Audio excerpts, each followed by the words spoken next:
Hello everyone, today I'm going to show you how to set up privacy policy on SiteGround.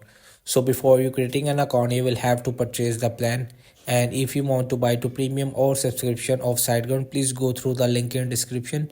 You will get a referral code from me. So after creating your account, just simply log in and navigate to settings, policies, cookies, and click on the edit button. Just tap on it, and note, if you like to add another policy, click on the add new button. So just tap on it if you want to new. So from there, you can rename the privacy policy name, add text, format it, and add links to it.